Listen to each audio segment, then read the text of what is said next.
आशा करती हूँ आप सब अच्छे होंगे, ठीक होंगे। आज हम इस वीडियो में कंटिन्यू कर रहे हैं अपने फर्स्ट चैप्टर को बिजनेस स्टडीज़ के, which is nature and significance of management. और आज हम जो टॉपिक कवर करेंगे वो है कैरेक्टरिस्टिक्स और ऑब्जेक्टिव्स को। अगर बन पाए तो हम इम्पोर्टेंस को भी कवर कर लेंगे, ठीक है। सो हम स्टार्ट करते हैं कैरेक्टरिस्टिक्स ऑफ मैनेजमेंट से। लाइन बाय लाइन एक्सप्लेनेशन होगा, सो आपको अच्छे से हर एक चीज़ समझ में आएगी। कोई चीज़ नहीं समझ में आती तो कमेंट्स में लिख के आप बता सकते हैं। So let's start it.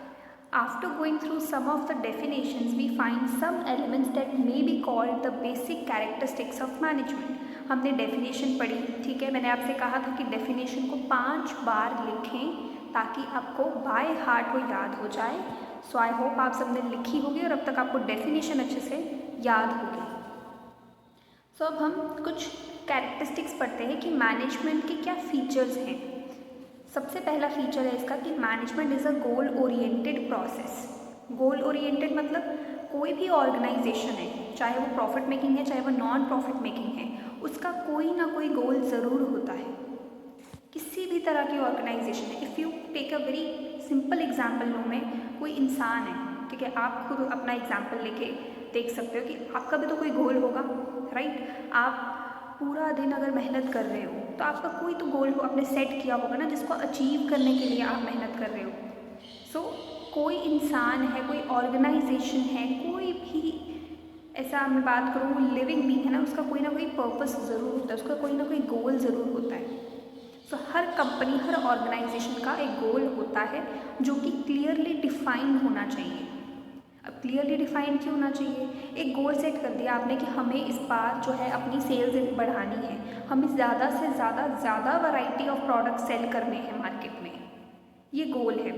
ये गोल अब टॉप मैनेजमेंट को तो पता है, लेकिन जो असल में उनके काम को इम्प्लीमेंट करने वाले हैं उन तक भी तो ये बात पहुंचानी है। उन्हें भी तो रियलाइज़ कराना है कि क्यों वो काम कर रहे हैं, किस गोल को अचीव करने के लिए काम कर रहे हैं।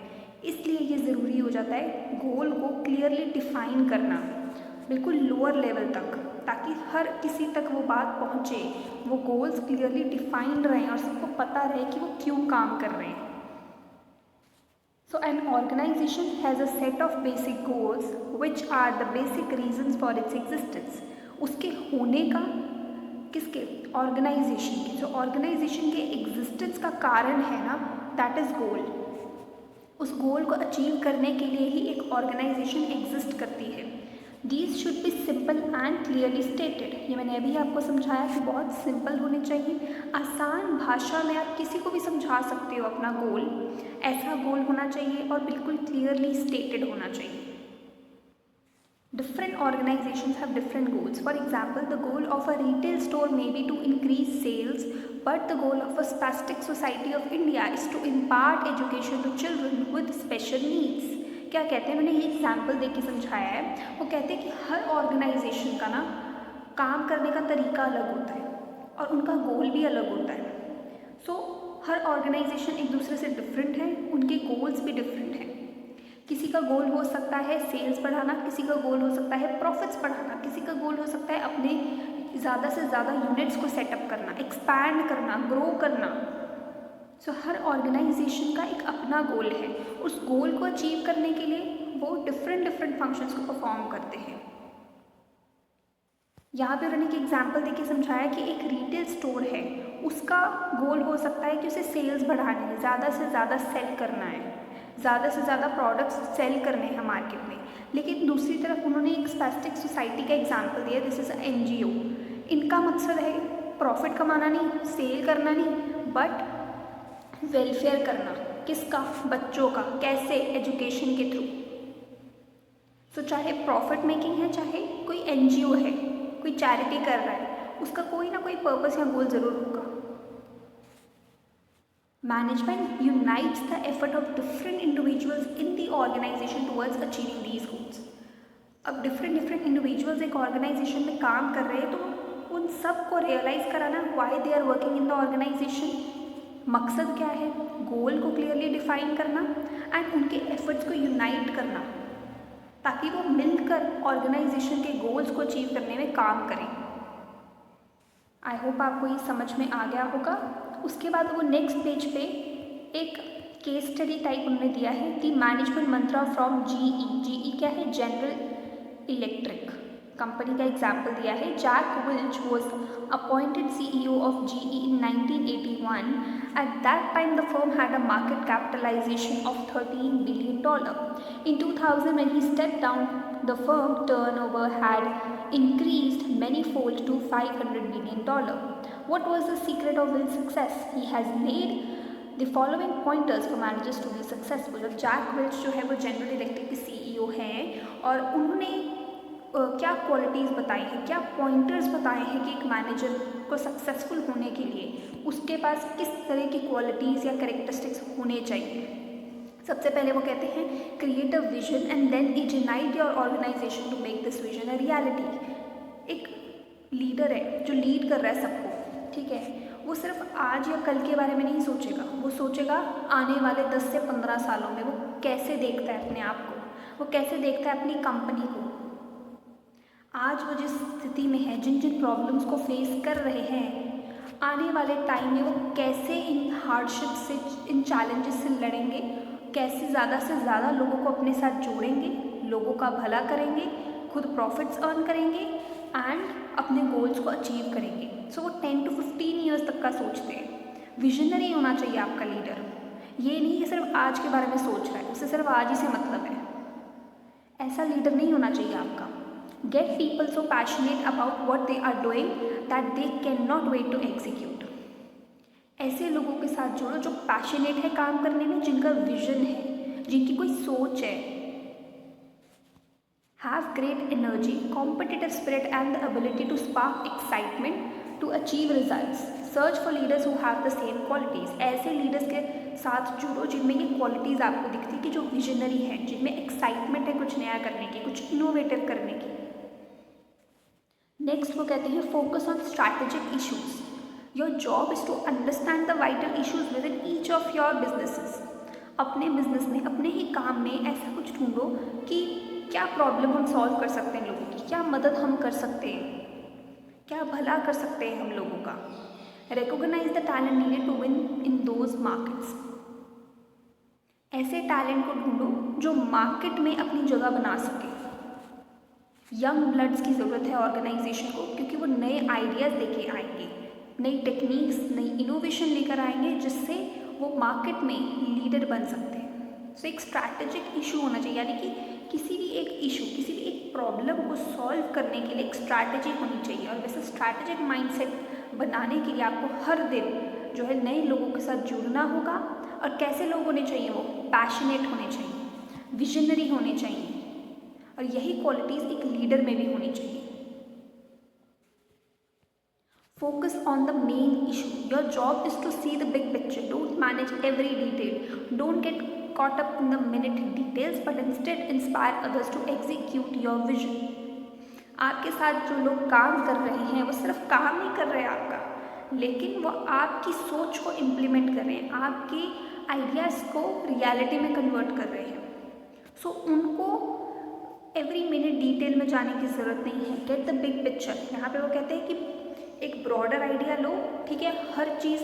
अब टॉप मैनेजमेंट बिल्कुल डेप्थ में तो नहीं जाती, ठीक है, ये काम तो किसका होता है, मैनेजर का होता है। पूरा ध्यान रखना कि लोअर लेवल पे किस तरह का काम हो रहा है, ऑपरेशंस ठीक तरह से हो रहे हैं, प्रोडक्शन कैसी चल रही है, सेल्स कैसी चल रही है। टॉप मैनेजमेंट इतनी डिटेल में नहीं जाती है। टॉप मैनेजमेंट जो लीडर होता है उसका काम होता है कि एक विजन रखा है हमने, गोल सेट किया है, उसको कैसे हमें लोअर लेवल तक उन्हें समझाना है जो लोअर लेवल पे काम कर रहे हैं, ताकि उसे फर्दर इम्प्लीमेंट कर सकें, हमें हेल्प आउट कर सके एग्जीक्यूट करने में। तो वो कहते हैं कि leader must inspire the others, जो उनके साथ काम कर रहे हैं, कि तुम्हारा ये काम है, तुम्हें इस तरीके से करना है, तुम कुछ नया भी कर सकते हो इसमें, इस तरीके से समझाना, ये एक लीडर का काम होता है। Surround yourself with great people and trust them to do their job and contribute their best to the organisation. उन पे ट्रस्ट करना जो लोग आपके लिए काम कर रहे हैं, प्लस उनको इतनी लिबर्टी तो दो कि वो कम से कम कुछ इनोवेटिव कर सके। Involve everyone and welcome great ideas from everyone. सबको इन्वॉल्व करना, सबके आइडियाज़ को वेलकम करना। ज़रूरी नहीं है कि 10 बंदों ने आइडियाज़ दिए हैं आपको, 10 के 10 ही आपको अच्छे लगेंगे और आप इम्प्लीमेंट कर दोगे। 10 में से कोई एक तो आपको अच्छा लगेगा, या आप उसमें थोड़ा सा मॉडिफिकेशन करके आप अपने कंपनी में यूज़ कर पाओगे। वो कहते हैं कि सबको वेलकम करो, सबको कहो कि आके अपने आइडियाज़ बताएं, शेयर करें अपनी नॉलेज को। इससे आपका नॉलेज बेस भी बढ़ेगा। They will also feel participated, कि वो भी पार्टिसिपेट कर रहे हैं ऑर्गेनाइजेशन में। उनका काम सिर्फ ये नहीं है कि आए, अपना जॉब किया और चले गए। Anyone can be a leader just so long as they contribute. हर कोई अपने आप में एक लीडर है, क्योंकि वो कोई ना कोई कंट्रीब्यूशन कर रहा है ऑर्गेनाइजेशन के अंदर। और जब मिलके सब लोग कंट्रीब्यूट कर रहे हैं, then their efforts unite and then they will able to achieve the goals. The most meaningful way for anyone to contribute is to come up with the good idea. एक सबसे अच्छा तरीका है कंट्रीब्यूट करने का, एक नए, एक फ्रेश आइडिया के साथ आना। New ideas are the life blood of the organisation, the fuel that makes it run. The hero is the person with the new idea. वही हीरो है जिसके पास कुछ नया आइडिया है। There is a simply nothing more important to an organisation than expressing ideas and creating a vision. एक idea आपका vision बन जाता है और वो विजन आप कन्वर्ट करते हो उसे अपनी रियलिटी में। इतना इम्पॉर्टेंट है आइडिया आपके लिए। Lead by example. To spark others to perform you must lead by example. Jack Welch's mastery of the 4 E's of leadership वो बताते हैं, energy, energise, edge and execution was always in evidence. वो ये 4 leadership qualities बताते हैं, mastery कहते हैं। इसमें 4 चीज़ों में मास्टरी कर लो। पहला, एनर्जी। क्या होगा अगर आपका लीडर ही बड़ा लेथार्जिक है, थका हुआ है, उसके पास ना तो कोई विजन है, ठीक है, ना तो उसका कोई शेड्यूल है। ऐसा अच्छा लगेगा आपको? ऐसा आपका बॉस ऐसा हो, आपका लीडर ऐसा हो? नहीं। एनर्जाइज, अपने अंदर भी एनर्जी हो इनफ और दूसरों को भी एनर्जाइज करें कि यस हम कर सकते हैं, मोटिवेट करें। एज, एक एज क्रिएट करने वाला। एक प्रोडक्ट बना रहे हैं तो ये नहीं कि बस बनाया, पैकेट की और भेज दिया, हो गया ख़त्म, चल रहा है काम, चलने दो, ऐसे नहीं। एज क्रिएट करना means top notch products provide करने। मार्केट में अपने आप को स्टेबल बनाने के लिए, मार्केट लीडर बनने के लिए एक एज क्रिएट करना बहुत ज़रूरी है। अपने कॉम्पिटिटर्स के लिए एज क्रिएट करना बहुत ज़रूरी है। नेक्स्ट 4th चीज़ वो कहते हैं एग्जीक्यूशन। आप एग्जीक्यूशन किस तरीके से कर रहे हो, वहीं से पता लगेगा कि आप कितने सफल हो अपने गोल्स को अचीव करने में। अगर आप अपने गोल्स नहीं अचीव कर पा रहे, 2-3 सालों से आपका जो है प्रॉफिट मार्जिन कम होता जा रहा है, it means you are lacking in your execution. आपका एग्जीक्यूशन वीक है। तो ये 4 E's ऑफ लीडरशिप उन्होंने समझाए हैं। He had a great energy, sparked others, had incredible competitive spirit and had a record of execution that was second to none. This is the key of Will's phenomenon. He had been lacking in any of the traits he espoused, he would not have commanded such acclaim. So I hope आपको इस case study से, इस example से थोड़ी समझ लगी होगी कि एक मैनेजमेंट का जो लीडर है उसमें क्या क्या क्वालिटीज़ होनी चाहिए। प्लस वो विजनरी होना चाहिए, उसके पास जो है स्ट्रैटेजिक इश्यूज़ यानी कुछ प्रॉब्लम को सॉल्व करने की एक स्ट्रैटेजी होनी चाहिए। एनर्जाइज होना चाहिए, एनर्जी होनी चाहिए, एक एज क्रिएट करे, सबको इन्वॉल्व करे, मेन इशू पे फोकस करे। तो ये जब पॉइंटर्स हम स्टडी करते हैं ना, तो हमें मैनेजमेंट के बारे में और भी बहुत कुछ पता लगता है। नेक्स्ट हमारा पॉइंट जो है, फर्स्ट पॉइंट तो हमने पढ़ा कि management is a goal oriented, ये फीचर था हमने पढ़ा। दूसरा हम पढ़ रहे हैं कि management is all pervasive. Second point आपका आता है मैनेजमेंट परवेसिव है। परवेसिव मीन्स हर जगह एप्लीकेबल है। हर जगह मीन्स हर जगह, मैनेजमेंट हर जगह, इवन आपके घर में भी मैनेजमेंट है। अब हर जगह कैसे, चाहे वो पेट्रोल पंप है, चाहे वो आपका स्कूल है, चाहे वो आपका घर ही क्यों ना हो, चाहे वो आपका ऑफिस है, कोई भी जगह है, चाहे वो गवर्नमेंट ऑफिसेज हैं, चाहे कोई भी जगह हो, वहाँ पे मैनेजमेंट की ज़रूरत ज़रूर पड़ती है। इसलिए उन्होंने कहा कि management is all pervasive. The activities involve in managing an enterprise are common to all organisations, whether economic, social और political. A petrol pump needs to be managed as much as a hospital or a school. वो कहते हैं एक petrol pump को manage करने के लिए भी उतना ही एफर्ट लगता है, उतनी ही ज़रूरत है जितनी एक स्कूल को मैनेज करने की ज़रूरत है, एक हॉस्पिटल को मैनेज करने की ज़रूरत है। What managers do in India, the USA, Germany और जापान इज़ द सेम। जो मैनेजर्स इंडिया में काम कर रहे हैं फंक्शंस को परफॉर्म करने, कौन कौन से फंक्शंस हैं? Planning, organising, staffing, directing and controlling and coordination.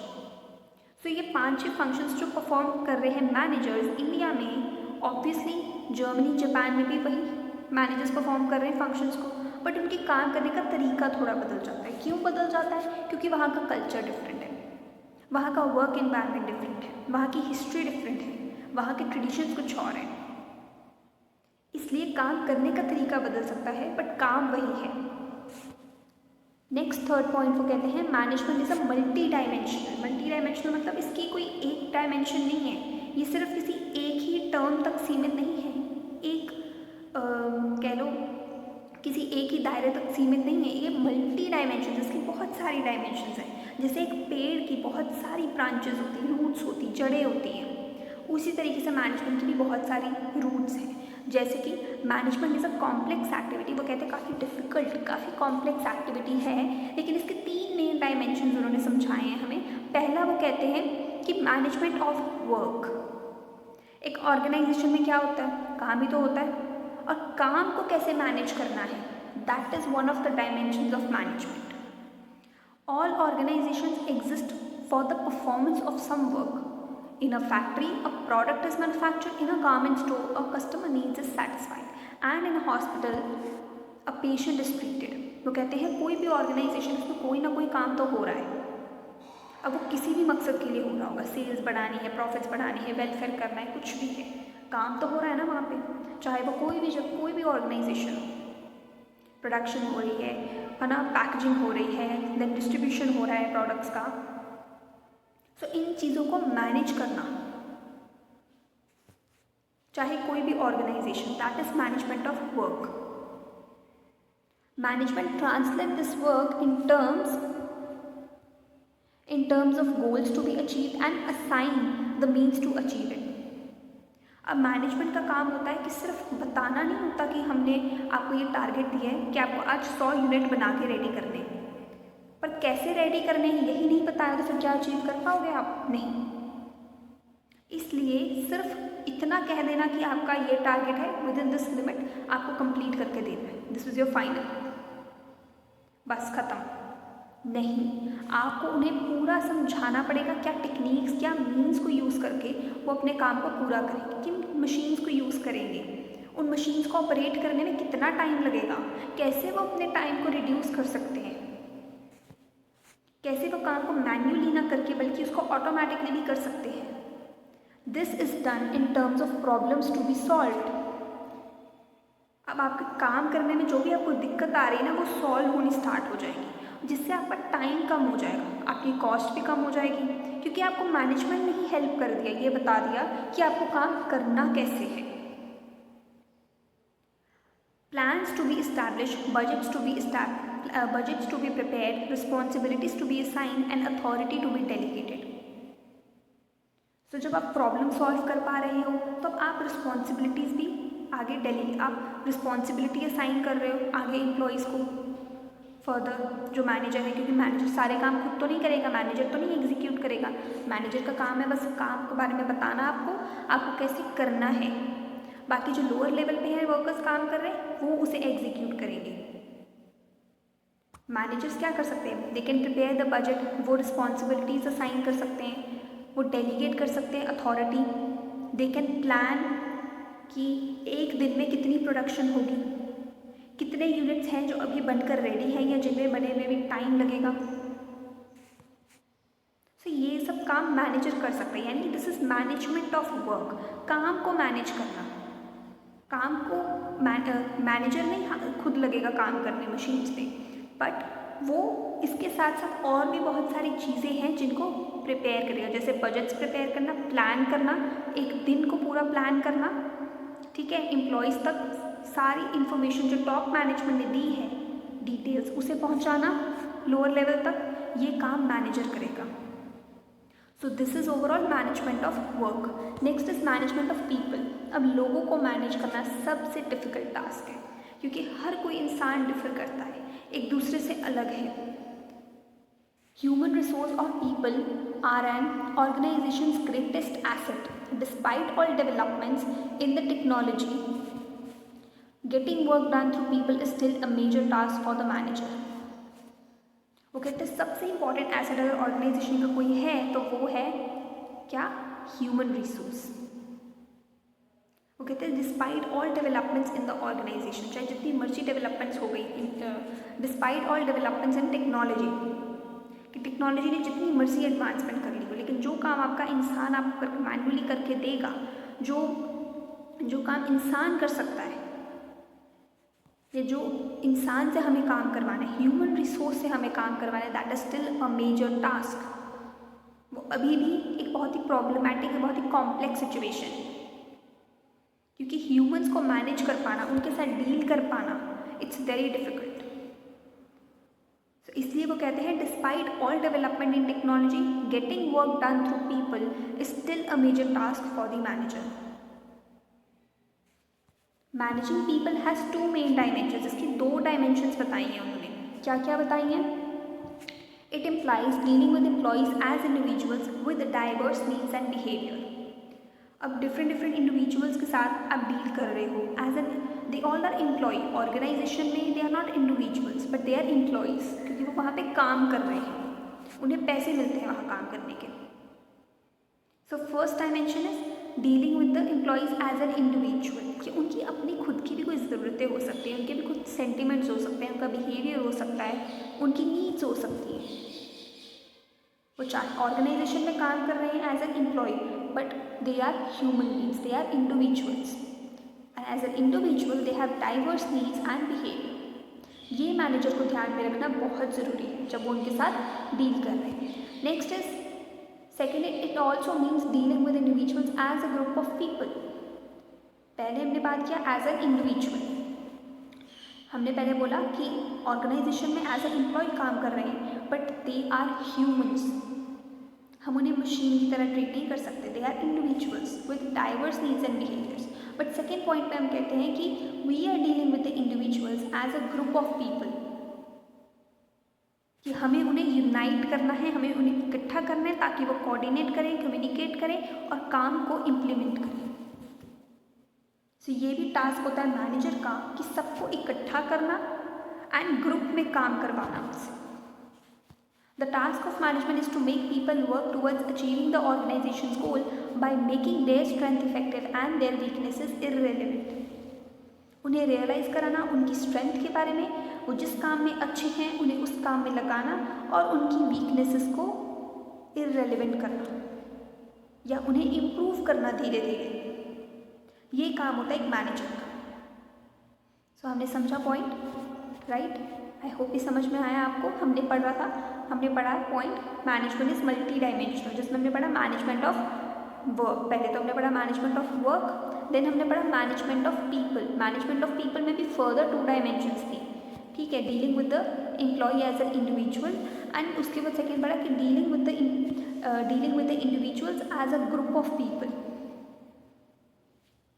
उसके बाद आते हैं management of operations, third point है, that is management of operations. Organisations में डिफरेंट ऑपरेशंस परफॉर्म होते हैं, अब उन्हें मैनेज करना, काम को भी मैनेज कर लिया, लोगों को भी मैनेज कर लिया। No matter what the organisation, it has some basic product और service to provide in order to survive.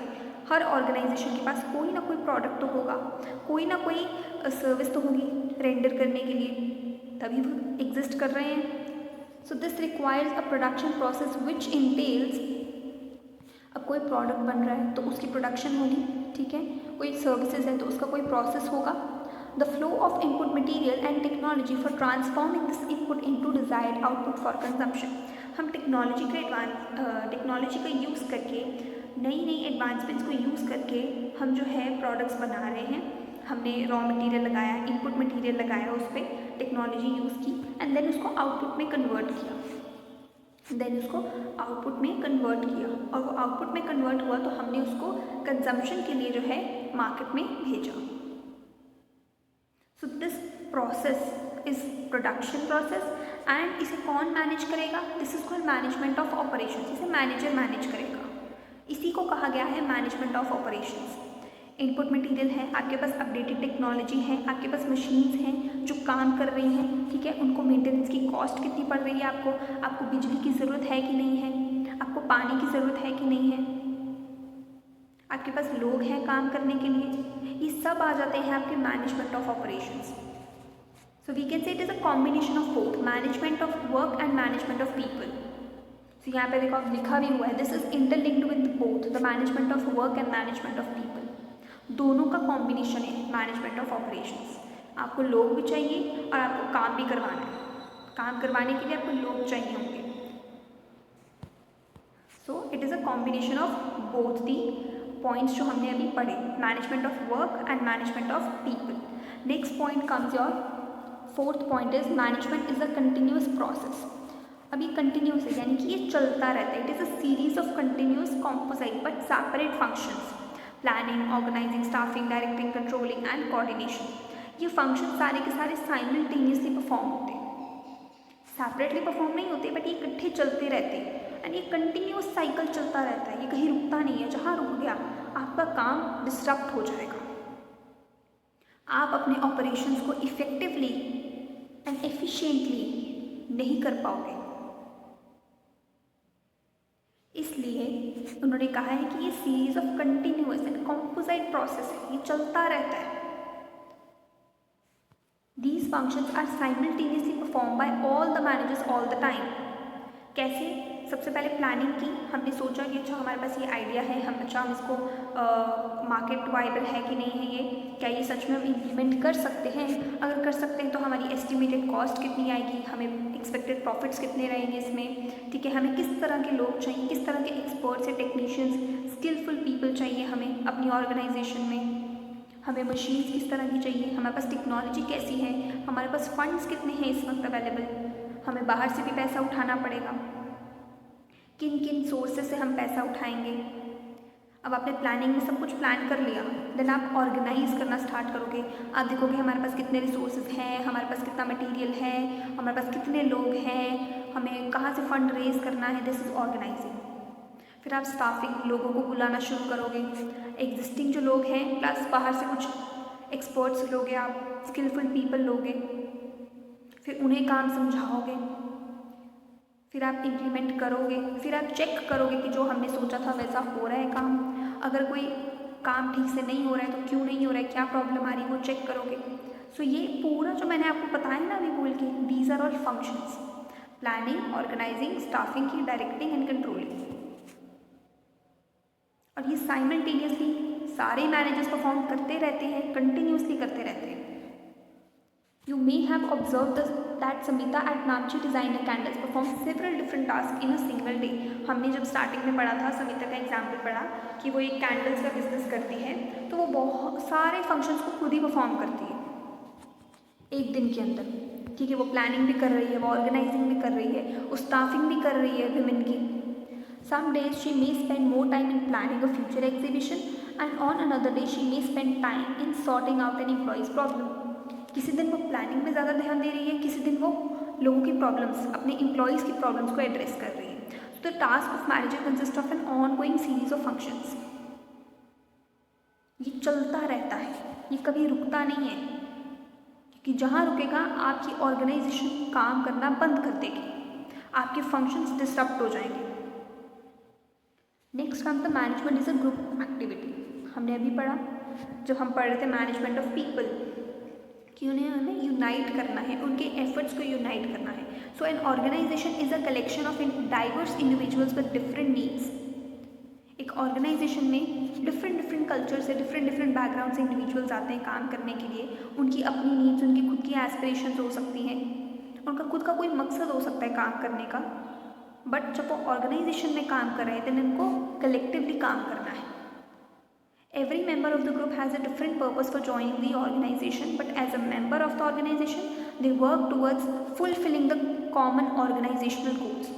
As an individual, कोई मे बी तमिलनाडु से आया है, कोई पंजाब से आया है, कोई हरियाणा से आया है, कोई जम्मू कश्मीर से आया है, ठीक है, कोई है उड़ीसा से आया है, कोई गुजरात से आया है, डिफरेंट बैकग्राउंड से आए हैं। उनका अपना अपना मकसद हो सकता है काम करने का। हो सकता है किसी को ऑर्गेनाइजेशन का वर्किंग एनवायरनमेंट पसंद है इसलिए कोई काम कर रहा है, हो सकता है कोई पैसे के लिए काम कर रहा है, हो सकता है ऑर्गेनाइजेशन वेलफेयर स्कीम, वेलफेयर में बहुत पैसा लगाती है इसलिए कोई काम कर रहा है, हो सकता है ऑर्गेनाइजेशन के जो वर्किंग आवर्स वो बहुत फ्लेक्सिबल है इसलिए कोई काम कर रहा है। सो हर किसी का अपना मकसद हो सकता है ऑर्गेनाइजेशन में काम करने का। But as an employee they are working to achieve the goals of the organisation. वहाँ पे उनके खुद के कोई मकसद मायने नहीं रखते, वहाँ पे सिर्फ एक ही मकसद मायने रखता है, that is goal of the organisation. This requires team work and coordination. किसके बीच में? एम्प्लॉयज़ के बीच में, इंडिविजुअल्स के बीच में, उनके एफर्ट्स के बीच में कोऑर्डिनेशन होना ज़रूरी है, कम्युनिकेशन होना ज़रूरी है टाइम टू टाइम, ताकि वो एक कॉमन डायरेक्शन में चल सके। ये नहीं है कि वो अलग अलग कोई जो प्रोडक्शन डिपार्टमेंट में क्या चल रहा है ये सेल्स डिपार्टमेंट को नहीं पता, सेल्स डिपार्टमेंट में क्या चल रहा है वो प्रोडक्शन डिपार्टमेंट को नहीं पता। सबको एक साथ कोऑर्डिनेट करके चलना पड़ेगा, कम्युनिकेट करते रहना होगा time to time, details share करनी होंगी टाइम टू टाइम। तभी यहाँ पे उन्होंने कहा है कि मैनेजमेंट एक ग्रुप एक्टिविटी है, ये किसी एक या दो के काम करने से नहीं चलता। उसके बाद वो कहते हैं at the same time management should enable all its members to grow and develop as needs and opportunities change. Management को पूरी कोशिश करनी चाहिए कि वो एज एन इंडिविजुअल अपनी पर्सनल लाइफ में भी ग्रो करें, उन्हें भी अपॉर्चुनिटी मिलनी चाहिए कि वो डेवलप करें, उनका भी जो लाइफस्टाइल है वो इन्हांस हो। ये भी एक काम होता है मैनेजर का। Next is management is a dynamic function. Dynamic function से क्या मतलब है कि चेंज होता रहता है, इन्वायरमेंट जो है ना चेंज होता रहता है। इन्वायरमेंट से क्या मतलब, दो तरह के इन्वायरमेंट हो सकते हैं, एक तो कंपनी का इन्वायरमेंट कैसा है प्लस एक्सटर्नल इन्वायरमेंट। आपकी एक्सटर्नल इन्वायरमेंट में आपकी गवर्नमेंट आ जाएगी, गवर्नमेंट की पॉलिसीज़ कैसी हैं, ठीक है, गवर्नमेंट स्टेबल है कि नहीं, हर 2 साल बाद 1 साल बाद गवर्नमेंट चेंज हो रही है, ठीक है, गवर्नमेंट पॉलिसीज़ कैसी हैं, टैक्स रेट्स, कॉर्पोरेट टैक्स पे करना होता है, क्या पॉलिसीज़ हैं, ठीक है, उसके बाद गवर्नमेंट की जो स्कीम्स हैं क्या उससे कोई फ़ायदा मिल रहा है, हमें गवर्नमेंट से सब्सिडी मिल रही है। ये एक तो आ गया आपका एक्सटर्नल इन्वायरमेंट में। उसके बाद और कौन आएगा एक्सटर्नल इन्वायरमेंट में? बैंक्स आएंगे जिनसे आप लोन ले रहे हो, कितने इंटरेस्ट पे ले रहे हो आप, ठीक है। उसके बाद आपके जो हो सकता है आपके वेंडर्स हैं जो आपको रॉ मटेरियल सप्लाई कर रहे हैं, या जो आपको जो है मशीन्स बना कर दे रहे हैं, जो आपको रॉ मटेरियल दे रहे हैं, उनको भी आप कंसिडर करोगे। अगर सपोज कर लो कि उन्होंने स्ट्राइक कर दी, या हो सकता है ट्रांसपोर्टेशन जो है वो डिसरप्ट हो गया, ट्रांसपोर्टेशन सप्लाई चेन नहीं हो रहा है, तो आपको रॉ मटेरियल टाइम पे नहीं मिलेगा, रॉ मटेरियल नहीं मिलेगा तो सामान बनाओगे कैसे प्रोडक्ट को, प्रोडक्ट नहीं बनेगा तो प्रोडक्ट डिलीवर कैसे करोगे टाइम पे, मार्केट तक पहुंचाओगे कैसे। तो ये सारी चीज़ें जो है ना ये इंटरकनेक्टेड है, लिंक्ड है एक दूसरे से। एक भी चीज़ रुक गई तो आपका काम रुक जाएगा। तभी उन्होंने कहा कि मैनेजमेंट एक डायनामिक फंक्शन है, हर स्थिति सिचुएशन एक जैसी नहीं रहती है, there will be ups and downs, but manager का काम यह है कि उस डायनामिक इन्वायरमेंट में भी कैसे काम करना है, कैसे चलना है। This is what management is. Management is a dynamic function and has to adapt itself to the changing environment. Technology change हो रही है, अब मैन्युअली काम तो छोड़ो, अब AI से काम हो रहे हैं सारे, हर जगह चैट GPT, गूगल जेमिनी ये सब चल रहा है। सो आप कितने रेडी हो इन चीज़ों को अडॉप्ट करने में? अब कंपनीज डेटा सेंटर सेट करने पे ज़्यादा ध्यान दे रही है, उनका फोकस है हमें ज़्यादा से ज़्यादा डेटा सेंटर्स लगाने। क्या आप अलाइन कर रहे हो मार्केट के साथ, मार्केट जिस स्पेस के साथ चल रही है? इन्वायरमेंट में जो जो चेंजेस आ रहे हैं, चाहे वो टेक्नोलॉजिकल इन्वायरमेंट है, चाहे वो गवर्नमेंट की हम बात करें, चाहे वो टेक्नोलॉजी की बात करें,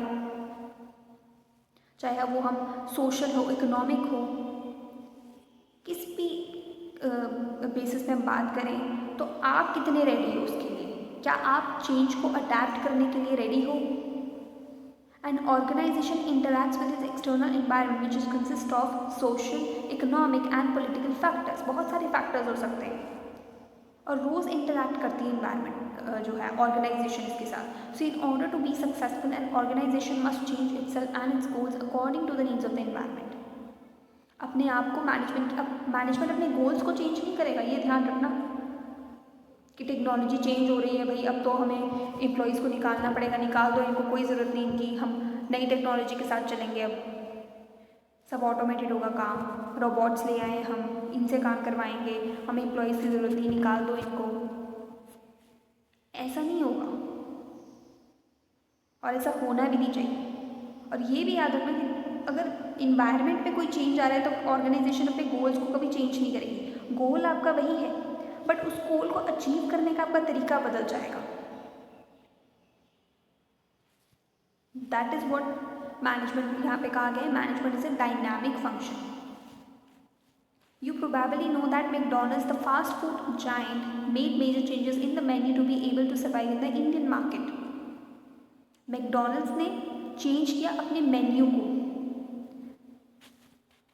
तो मेरे को टाइम लगेगा इस चैप्टर के बाद, तो हम केस स्टडी सॉल्व करेंगे जिसमें फुल फ्लेज एग्जाम्पल्स होंगे. ठीक है, कुछ एग्जाम्पल्स भी ऐड ऑन होंगे, केस स्टडी सॉल्व करेंगे, उससे ज़्यादा आपको क्लैरिटी आएगी. अभी आप इतना समझो कि मैकडॉनल्ड्स ने अपने मेन्यू में चेंज किया ताकि वो सर्वाइव कर सके इंडियन मार्केट में, क्योंकि इंडियन मार्केट में लोग ज़्यादातर वेजिटेरियन हैं, वेज खाते हैं ना, नॉन वेज ज़्यादा प्रेफर नहीं करते कई लोग. सो इसलिए उन्होंने अपने मेन्यू को चेंज किया. अब बाहर के देशों में तो कल्चर है नॉन वेज खाने का, इट्स नॉर्मल, बट इंडिया में इतना नॉर्मल नहीं है, आपके और मेरे लिए इतना नॉर्मल नहीं है. तो अगर हम चाहते हैं मैकडॉनल्ड्स में जाके खाना और हम देखें कि भाई यहाँ पे तो नॉन वेज ही मिलता है, वेज तो मिलता ही नहीं है, तो क्या हम जाएंगे? नहीं जाएंगे. इससे उनकी सेल्स हैम्पर होगी कि नहीं होगी? सो इसलिए उन्होंने इंडियन मार्केट के अकॉर्डिंग मेन्यू को चेंज किया, इंडियन चीज़ों को भी इंक्लूड किया, इंडियन आइटम फूड आइटम्स को भी इंक्लूड किया अपने मेन्यू में. Next point is management is an intangible force. Intangible यानी अब मैनेजमेंट को आप आंखों से नहीं देख सकते, आप मैनेजमेंट को फील कर सकते हो, एक्सपीरियंस कर सकते हो मैनेजमेंट को. सपोज कर लो आपके घर में कोई आता है, ठीक है, आपको कोई रिश्तेदार, आपका दोस्त, ठीक है, आते हैं आपके घर और वो देखते हैं कि आपका घर कितना वेल ऑर्गेनाइज्ड है, कितना वेल मेंटेन्ड है, नीट एंड क्लीन है, चीज़ें अपनी जगह पड़ी हैं और बिल्कुल साफ़ है, इतना अच्छा इन्वायरमेंट है, it smells really nice. So management एक इंटेंजिबल फोर्स है जिसे आप देख नहीं सकते हो बट आप एक्सपीरियंस कर सकते हो. It can be felt, its presence can be felt in the organisation, the way organisation functions. अब एक ऑर्गेनाइजेशन के कंटेक्स्ट में बात करें तो जब हम मैनेजमेंट की बात करते हैं ना एक ऑर्गेनाइजेशन में, तो वो हमें उसके फंक्शन से पता चलता है. अगर कोई ऑर्गेनाइजेशन अपने गोल्स को अचीव करने में सक्सेसफुल है, इट मीन्स कि उसके फंक्शंस जो हैं वो बहुत इफेक्टिवली और एफिशिएंटली परफॉर्म हो रहे हैं, तभी वो अपने गोल्स को अचीव कर पाए.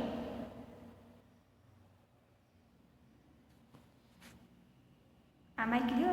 And then where targets are met according to plans, employees are happy and satisfied, there is orderliness instead of chaos.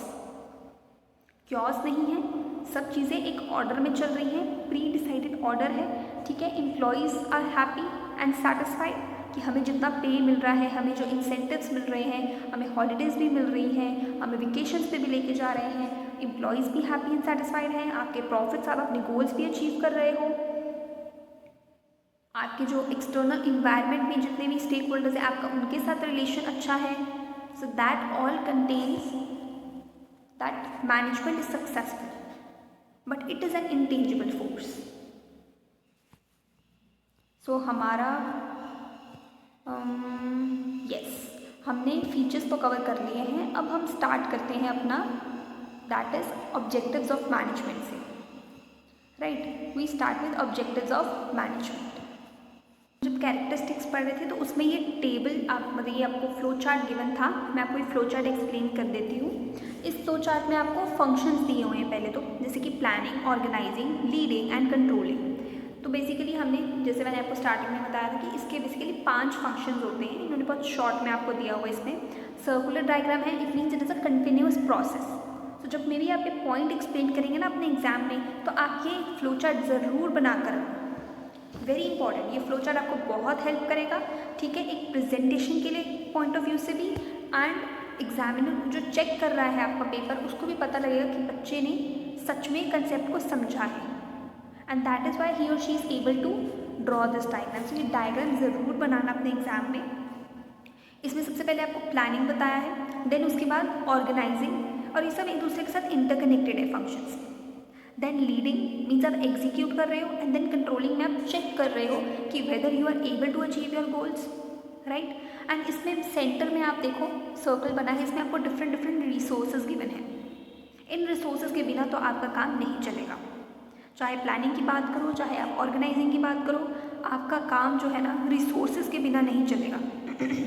Weather it is human resource, weather it is finance, weather it is human resource, कोई भी resource हो आपके पास, information है वो भी आपको चाहिए, human resource भी चाहिए काम करने के लिए, आपको फाइनेंस भी चाहिए काम करने के लिए। तो ये सभी चीज़ें एक दूसरे के साथ जो है इंटरलिंक्ड है। इस डायग्राम में आपको ये शो किया गया है।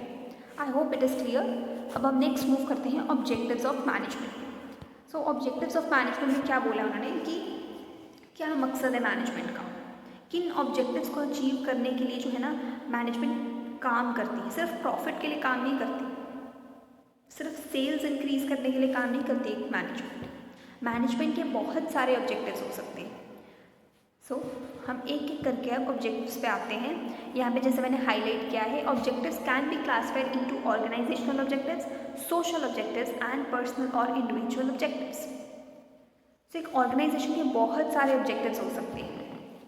जैसे कि पहला ऑब्जेक्टिव है ऑर्गेनाइजेशनल ऑब्जेक्टिव्स। पहला ऑब्जेक्टिव क्या है आपका, organisational objectives.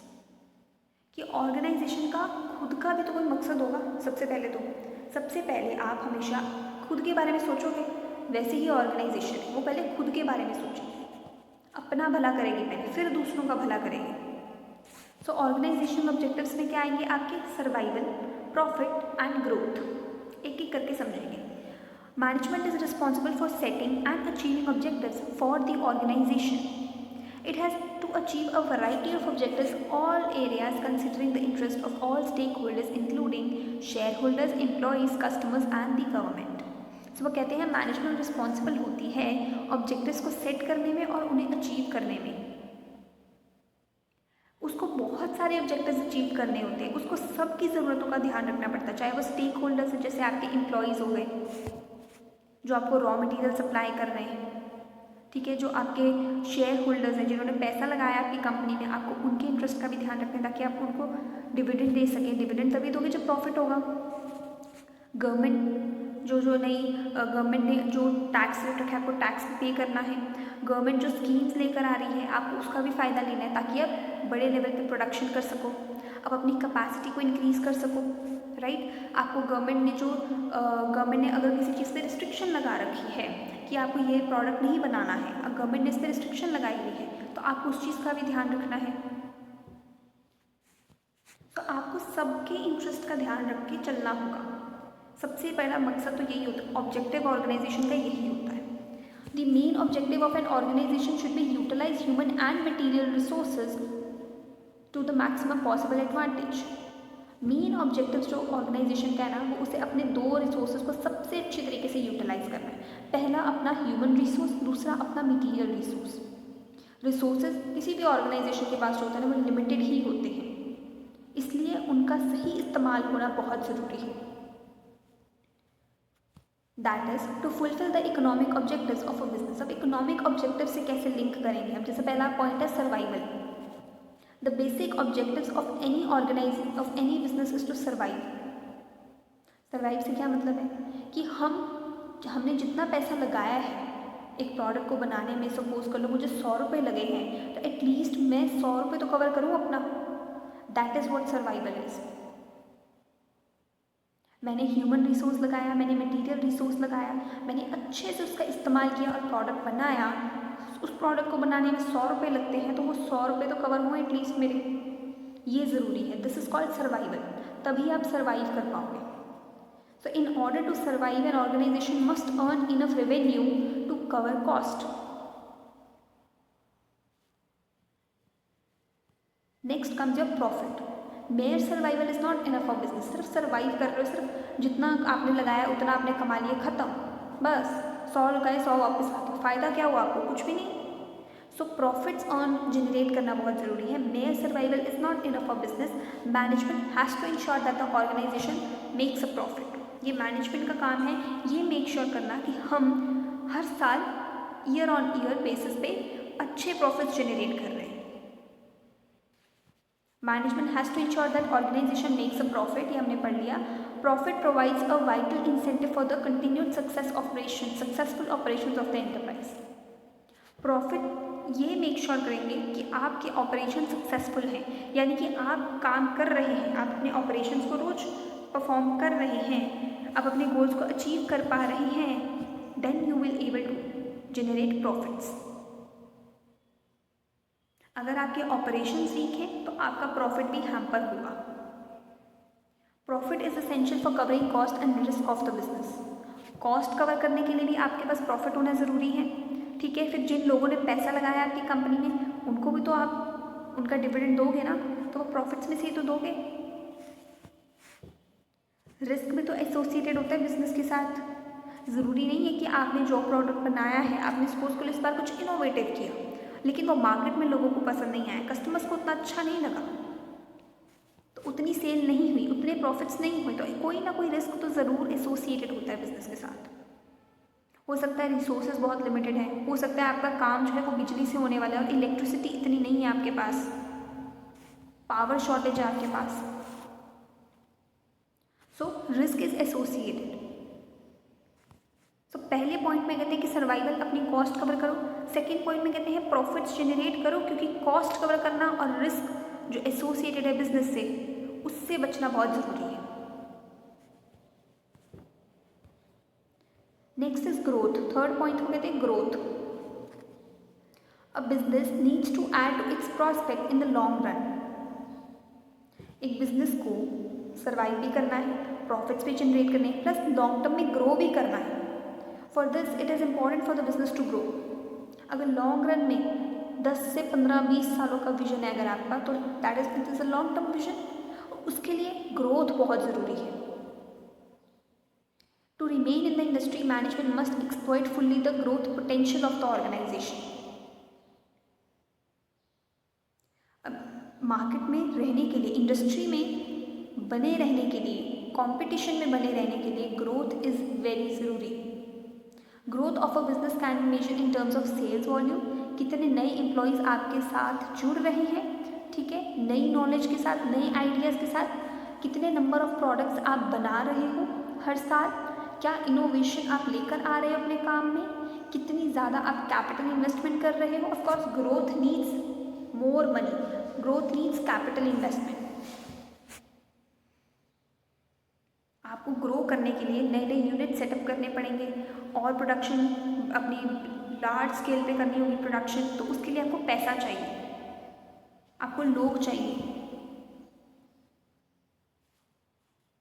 So there can be other indicators of growth. वो कहते हैं और भी बहुत सारे इंडिकेटर्स हो सकते हैं ग्रोथ के। ज़रूरी नहीं कि सेल्स को देख के, प्रॉफिट को देख के हम कहें कि हाँ ये ऑर्गेनाइजेशन ग्रो कर रही है। Social objectives, it involves the creation of benefit for society. लोगों का कैसे भला कर रहे हो, सिर्फ अपने लिए काम कर रहे हो सर्वाइव करने के लिए, प्रॉफिट जनरेट करने के लिए, ग्रो करने के लिए, पर इससे लोगों का क्या भला हो रहा है। So it involves the creation of benefit for society. As a part of society, every organisation whether it is a business or non business has a social obligation to fulfil. हर ऑर्गेनाइजेशन, चाहे वो business NGO है, profit making है या non profit making है, उसका कोई ना कोई सोशल ऑब्लिगेशन तो होता ही है। फॉर एग्जाम्पल यहाँ पे आईटीसी का हमें एग्जाम्पल गिवन है। हमें यहाँ पे जैसे कि आईटीसी का एग्जाम्पल गिवन है, इसमें वो क्या बोलते हैं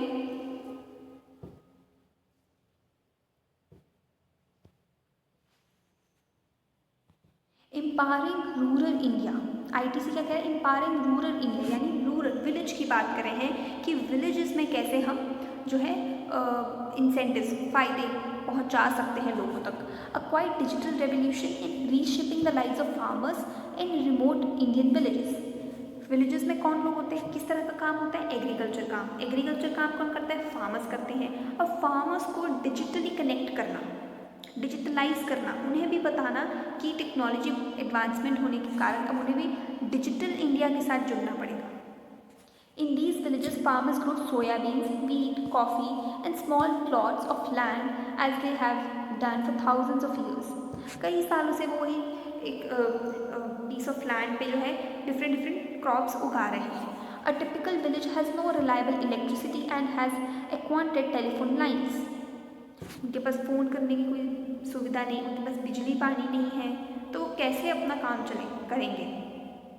The farmers are largely illiterate and have never been seen a computer. Largely they are illiterate हैं, पढ़े लिखे नहीं हैं ज़्यादा. So ITC का एक इनिशिएटिव रहा कि हम फार्मर्स तक जो है ना, फार्मर्स को डिजिटलाइज करेंगे, उन्हें डिजिटल इंडिया के साथ जोड़ेंगे, उनके काम को और आसान बनाएंगे. The farmers are, हमने पढ़ लिया, but farmers in these villages are conducting e business through an initiative called e Choupal. Basically e Choupal ITC का एक इनिशिएटिव था रूरल इंडिया में, विलेजेस में जहाँ फार्मर्स खेती करते हैं, उनके काम को आसान बनाना और बेहतर बनाना. ई चौपाल का मतलब क्या होता है कि एक जगह पे लोग किसान इकट्ठे हो गए, ठीक है, और वो आपस में बातचीत करके अपनी प्रॉब्लम्स को डिस्कस कर रहे हैं और कोई ना कोई सोल्यूशन निकालने की कोशिश कर रहे हैं. दिस इज चौपाल. गांव में आपने लिखा होगा चौपाल. ई चौपाल क्या होगा? इलेक्ट्रॉनिक चौपाल. और ये किसका इनिशिएटिव है? ये आईटीसी का इनिशिएटिव है. So ITC's e Choupal initiative is a fine example of a business organisation fulfilling corporate social responsibility. CSR यह हर ऑर्गेनाइजेशन परफॉर्म करती है. CSR. The basic aim of the organization is to provide farmers in rural India with the opportunity to make a direct marketing channel, eliminating the middlemen and wasteful handling and unnecessary transaction cost. जितनी भी extra transaction cost है, जो middle man होता है, वो उनकी जो फसल होता है उसको लेके जाएगा, वो भी अपनी कोई कमीशन रखेगा, फिर वो जाके मार्केट में दाम पे बेचेगा. तो ये मिडिल मैन का काम ख़त्म करना चाहती है आईटीसी. वो चाहती है कि फार्मर्स का काम और बेहतर हो और बेहतर तरीके से प्रोडक्शन हो और पैसा उनके हाथ में आए. उन्हें पता हो कि किस दाम पे उनकी फसल बिक रही है, उन्हें कितना फ़ायदा हुआ है, उन्हें कितना पहले से जो है मुनाफा हुआ है, और पैसा उनके हाथ में आए, उनका स्टैंडर्ड ऑफ लिविंग इंक्रीज़ हो, उन तक कम से कम बेसिक फैसिलिटीज़ तो पहुँचे. आज भी रूरल एरियाज़ में सैनिटेशन की कोई फैसिलिटी नहीं है, वहाँ पे साफ़ पीने का पानी नहीं आता है, बिजली नहीं है, टेलीफोन की सुविधा नहीं है. तो इसलिए आईटीसी ये इनिशिएटिव लेके आई ई चौपाल, जहाँ पे उनके जितने भी उनका जितना भी डेटा होगा कि वो सीज़न कौन से सीज़न में कौन सी क्रॉप उगा रहे हैं और वेदर कैसा रहने वाला है, उनको फंड्स कहाँ से मिलेंगे, वो फंड्स कैसे रेज कर सकते हैं, ठीक है, कितना पैसा उन्होंने उठाया है, उस पर कितना अभी इन्होंने इंटरेस्ट पे करना है, सारी डिटेल्स जो है ना वो डिजिटली उनको शो होगी. इसके लिए उनको ट्रेनिंग भी दी जाएगी, उनको समझाया जाएगा. यहाँ पे लिखा भी हुआ है the farmer decision making ability. यहाँ पे लिखा है e Choupal delivers real time information and customised knowledge to improve the farmer's decision making ability, thereby better aligning farm output to market. खेत में जो उगा रहे हैं वो मार्केट में अच्छे दामों पे बिके. Securing better quality, productivity and improved price discovery. Given the low levels of illiteracy in the rural sector, the role of Chopal Sanchalak, the lead farmer of the village, in facilitating physical interface between the computer terminal and the farmer is central to the project. E Chaupal smart cards हो गए, बना कर दिए जाएंगे. ई चौपाल website create कर देगी, जिस website पे जाके आप खुद को रजिस्टर करो, ठीक है, एंड देन आपका सारा डेटा जो है वहाँ पे स्टोर हो जाएगा. इससे ट्रांसपेरेंसी बनी रहेगी, धोखाधड़ी का, फ्रॉड का कोई केस नहीं रहेगा. इस इस तरह के इनिशिएटिव्स जब कॉर्पोरेट्स या बिजनेसेस लेकर आते हैं ना, तो इससे समाज का भला होता है, समाज भी उठता है, अपने परिस्थितियों से, अपनी सिचुएशन से उठता है, बेटर होता है, एंड इससे उनका ट्रस्ट भी बनता है कंपनी के ऊपर, क्योंकि ये कंपनी हमारे लिए काम कर रही है, ये सिर्फ प्रॉफिट्स कमाने तक नहीं सीमित। सो ये corporate social responsibilities, this is called CSR, and this is the social obligation of every organisation.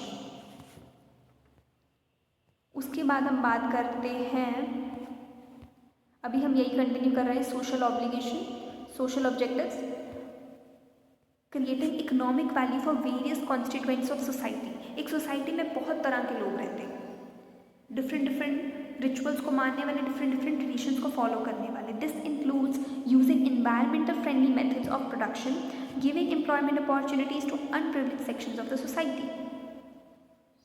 अब ई चौपाल की हम एग्जाम्पल लेते हैं। ई चौपाल इनिशिएटिव जो है गाँव में लाए गए, ठीक है, इस तरीके से कि किसानों की मदद हो, इससे एम्प्लॉयमेंट जनरेट होगी, ठीक है, लोग पढ़े लिखे होंगे, ठीक है, एजुकेशन की रेलेवेंस बढ़ेगा कि हाँ हमें अपने बच्चों को पढ़ाना चाहिए, तो वो भी अपने बच्चों को स्कूल भेजेंगे, तो इससे एक स्कूल सेटअप होगा, ठीक है, पानी की सुविधा मिलेगी। पानी भरने के लिए औरतों को दूर दूर जाना पड़ता है, नदियों तालाबों में भरने के लिए पानी, कपड़े धोने के लिए पानी की सहूलत मिलेगी उन्हें, बिजली मिलेगी जिससे बच्चे पढ़ पाएंगे, स्कूल बनेंगे, हॉस्पिटल्स बनेंगे, सड़कें बनेंगी, क्योंकि ट्रांसपोर्ट के थ्रू ही तो मार्केट तक जाएगा सामान। सो एक इनिशिएटिव कितना बदल सकता है एक गांव की स्थिति को, ये हमने समझा इस केस स्टडी से। And this all can be done अगर सारे बिजनेसेस अपनी एक ऑब्लिगेशन को समझें कि हमारी कॉर्पोरेट सोशल रिस्पॉन्सिबिलिटी बनती है कि हम जो बिल्कुल निचले स्तर के बैकवर्ड क्लास के लोग हैं ना, अनप्रिविलेज्ड सेक्शंस के लोग हैं, उन्हें अपलिफ्ट करें। Next comes your personal objectives या personal objectives. Organizations are made up of people who have different personalities, backgrounds, experiences and objectives. different लोग हैं, different मकसद से काम कर रहे हैं एक ऑर्गेनाइजेशन में, लेकिन जब वो ऑर्गेनाइजेशन में काम कर रहे हैं, that they are working for a common goal of to fulfill the organization.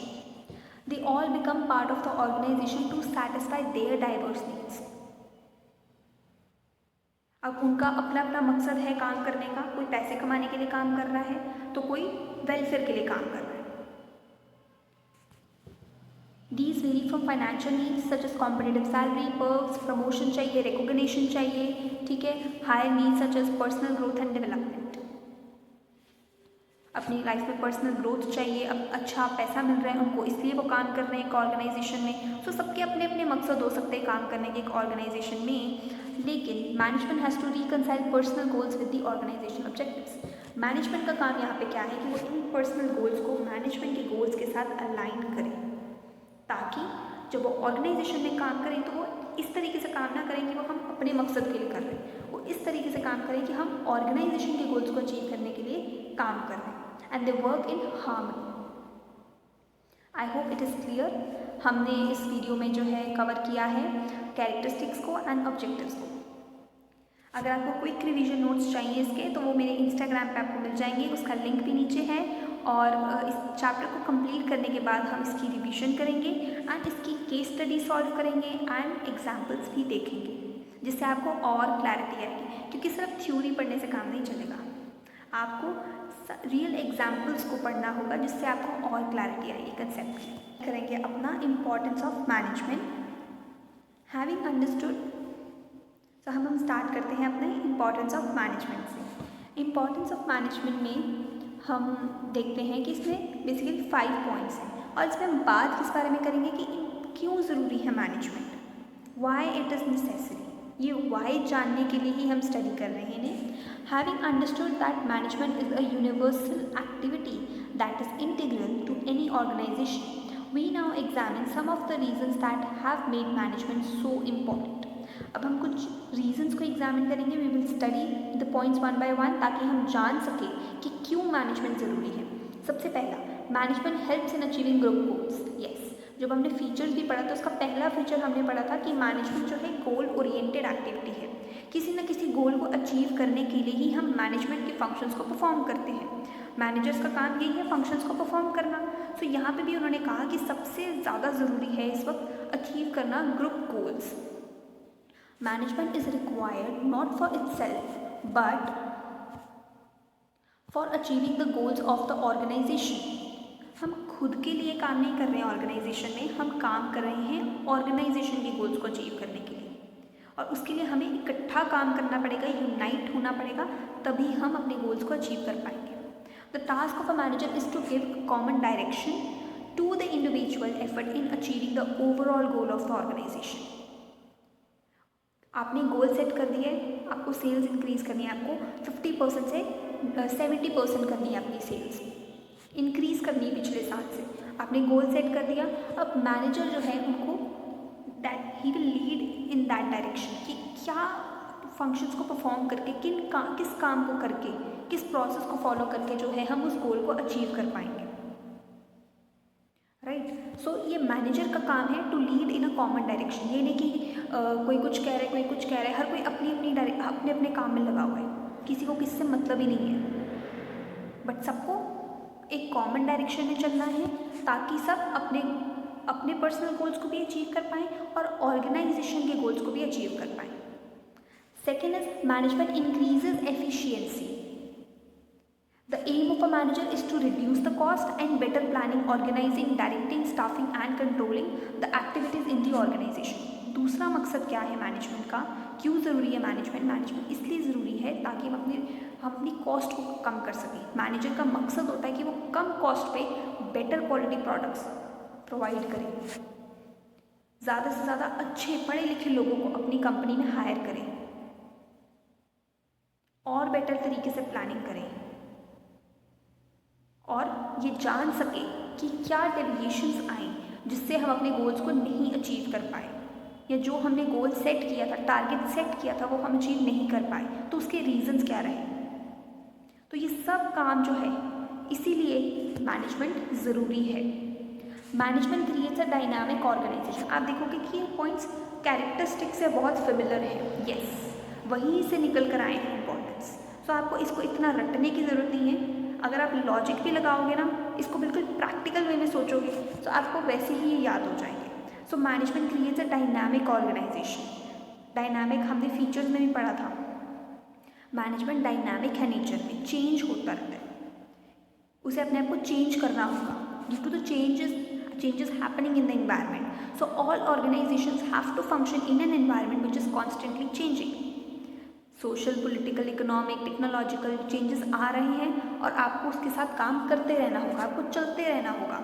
It is generally seen that individuals in an organisation resist change. जो लोग हैं काम कर रहे हैं, वो हो सकता है डिफरेंट बहाने बना रहे हैं, हमसे हो नहीं रहा, हमें डिफ़िकल्ट लग रहा है टास्क, हमें समझ में नहीं आ रहा है, हमारा तो काम बहुत स्लो हो गया है। So individuals resist change. उनके लिए कोई भी चेंज आता है so they feel it uncomfortable, but manager का काम है to familiarise, to secure the environment into a newer and more challenging one. Yes, जब भी कोई नई पॉलिसी आती है गवर्नमेंट की, या कोई नया इनिशिएटिव होता है, या कोई भी नया चेंज आता है एनवायरनमेंट में, that is a competitive, that will create more competition for you और आपकी ऑर्गेनाइजेशन के लिए। लेकिन मैनेजर का काम है कि धीरे धीरे उस चेंज को अडेप्टेबिलिटी में कन्वर्ट करना, ताकि लोग उसे अडेप्ट कर ले उस चेंज को, बट धीरे धीरे, एकदम से कोई भी चीज़ों को एक्सेप्ट नहीं करता। Management helps people to adapt these changes so that organisation is able to maintain its competitive edge. Next comes your fourth point, management helps in achieving personal objectives. A manager motivates and leads his team in such a manner that individual members are able to achieve personal goals while contributing to the overall organizational objectives. Management motivate करता है, lead करता है लोगों को जो उनके साथ काम कर रहे हैं, एम्प्लॉयज़ को, कि वो अपने पर्सनल गोल्स को भी अचीव कर पाएँ। किसी को प्रमोशन चाहिए, किसी को रिकॉग्निशन चाहिए, किसी को अच्छी सैलरी चाहिए, किसी को जो है रिकॉग्निशन चाहिए, या किसी भी कोई भी पर्सनल गोल हो सकता है एक इंडिविजुअल का, और उसलिए वो काम कर रहा है ऑर्गेनाइजेशन में, तो उसे मोटिवेटेड रखना बहुत ज़रूरी है ताकि वो काम करता रहे और अपना बेस्ट कंट्रीब्यूट करे। वो ये सोच के काम ना करे कि उसे काम दिया गया है, सिर्फ पैसों के लिए वो काम कर रहा है। उसे किसी न किसी तरीके से मोटिवेटेड रखना बहुत ज़रूरी है। उनके छोटे से काम को भी अप्रिशिएट करना बहुत ज़रूरी है। उनको रिकॉग्नाइज करना बहुत ज़रूरी है, उनको अप्रेज करना बहुत ज़रूरी है। तभी वो अपनी पर्सनल लाइफ में भी अपने गोल्स को अचीव कर पाएंगे एंड ऑर्गेनाइजेशन में भी अच्छा कंट्रीब्यूट कर पाएंगे। तो through motivation and leadership the management helps individuals to develop a team spirit, cooperation and commitment to group success. Next fifth point is management helps in the development of society. Society की development में भी help करती है। जब हम objectives पढ़ते हैं तब हम उसमें सोशल ऑब्जेक्टिव पढ़ते हैं। वहाँ से कहीं ना कहीं ये पॉइंट लिंक्ड है कि सोसाइटी में भी डेवलपमेंट हो। सोसाइटी में अगर आपके आसपास स्कूल नहीं तो स्कूल बने, हॉस्पिटल बने, सड़कें पक्की बने, पीने का पानी साफ हो। Organization has multiple objectives to serve the purpose of the different groups that constitute it. एक सोसाइटी में बहुत तरह के लोग रहते हैं, डिफरेंट कम्युनिटी के लोग रहते हैं। उनकी ज़रूरतों को एड्रेस करना बहुत ज़रूरी है, उन्हें खुश करना बहुत ज़रूरी है, ताकि लोगों का भरोसा आपकी कंपनी में बना रहे। In the process of fulfilling all these, management helps in the development of the organization, and through that it helps to provide good quality product and services. भला एक तो सोशल ऑब्लिगेशन तो है ही, दूसरा भला कैसे कर सकती है? अच्छे प्रोडक्ट और सर्विसेज देकर, कम प्राइस पे। आपने प्रोडक्ट बनाया लेकिन वो बहुत महंगा है, सिर्फ एलीट क्लास लोग ही ले सकते हैं, सेलिब्रिटीज़ ले सकते हैं वो प्रोडक्ट, वो इतना महंगा है, वो आम इंसान के बजट में ही नहीं है, तो क्या फ़ायदा?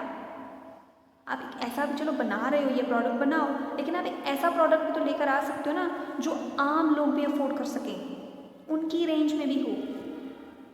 This is what I mean to say कि इससे डेवलपमेंट होगा सोसाइटी का।